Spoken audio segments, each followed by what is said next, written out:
a little girl. Her name was Rosie, but everyone called her Little Red Riding Hood. And that was because she wore her favorite red riding cloak every day. Hello! Little Red Riding Hood lived with her parents. Here, Bunny! Here, here! At the other end of the woods lived Little Red Riding Hood's grandmother. She lived alone in a small cottage. One morning, Little Red Riding Hood decided she wanted to visit her grandmother. So, she asked her mother for permission. Mother, may I go to meet Grandma? She hasn't been well. I want to cheer her up. Yes, you may, Little Riding Hood. I'll give you some goodies for Grandma, too. But you must be careful on the way. And you must not wander in the woods or talk to strangers. Don't worry, Mother. I'll be careful. Little Red Riding Hood's mother put some goodies in a basket and gave the basket to Little Riding Hood. This basket is for your grandma. It's full of her favorite things. Please give it to her. And remember what I said. You must be careful on the way. And you must not wander or talk to strangers. I'll remember, Mother. Goodbye. And so, Little Red Riding Hood left for her grandmother's house. It was bright and sunny that morning, and Little Red Riding Hood was enjoying walking through the woods.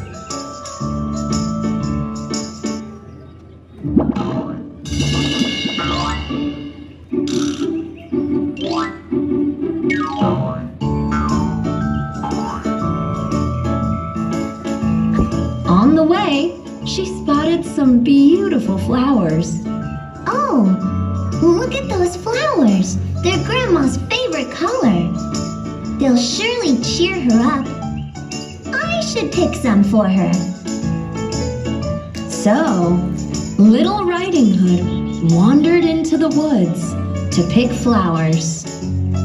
While Little Red Riding Hood was picking the flowers, a wolf came by. He stopped when he saw Little Red Riding Hood. As he watched her, a wicked thought crossed his mind. That little girl looks delicious. She will be mine. The wolf went up to Little Red Riding Hood and spoke to her in his friendliest voice. Hello, little girl. Look at those nice goodies in your basket, and those flowers you're picking are so pretty. Are they for your mother? Little Red Riding Hood was so busy picking the flowers that she forgot she wasn't supposed to talk to strangers. No, they aren't for my mother.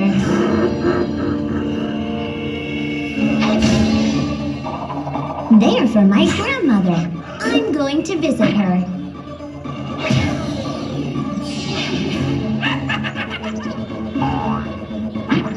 Oh, your grandmother. Does she live nearby? Yes, she lives in a cottage on the other side of the woods.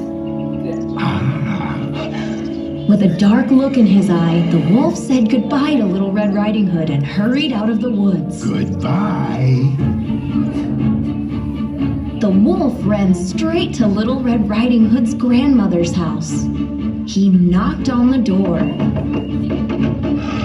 When Little Red Riding Hood's grandmother answered the door, the wolf rushed into the house. Huh?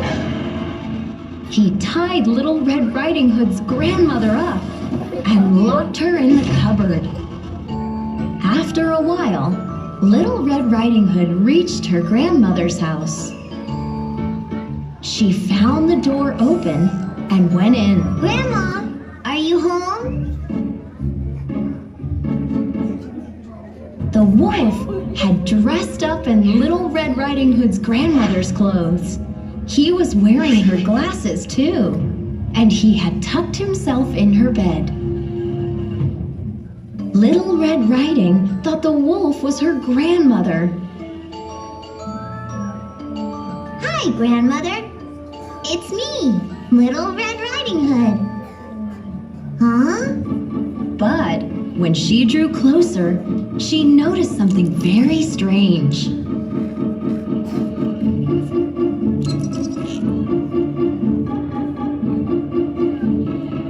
Grandma, your ears look bigger.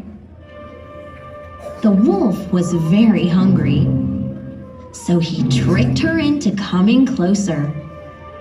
My ears are bigger, so I can hear you better. Come closer, my dear. Little Red Riding Hood then noticed that her grandmother's eyes looked bigger too. Huh? Why do your eyes look so big? So I can see you better. Come closer, my dear. Little Red Riding Hood then saw that her grandmother's teeth looked bigger too. Grandmother, why do your teeth look so much bigger? My teeth are bigger, so I can eat you up. Huh? The wolf jumped up and snapped his sharp teeth at Little Red Riding Hood. But she was a smart little girl.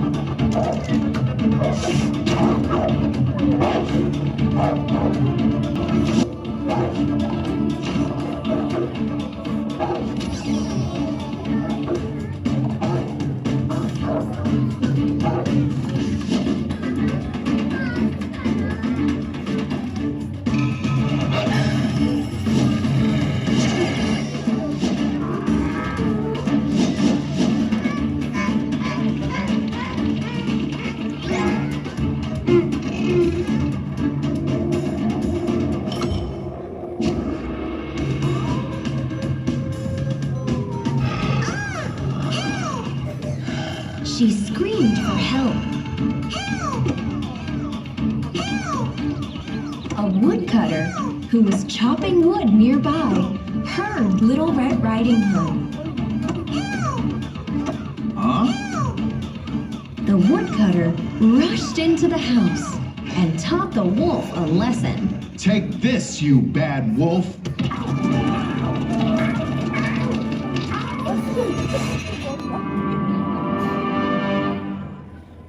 The woodcutter and Little Red Riding Hood then rescued Little Riding Hood's grandmother from the cupboard.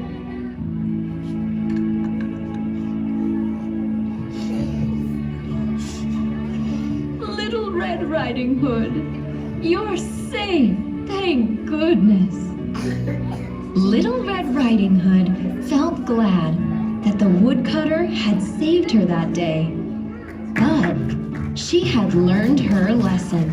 From then on, when she went out on her own, she always listened to her mother and never ever wandered off or talked to strangers again.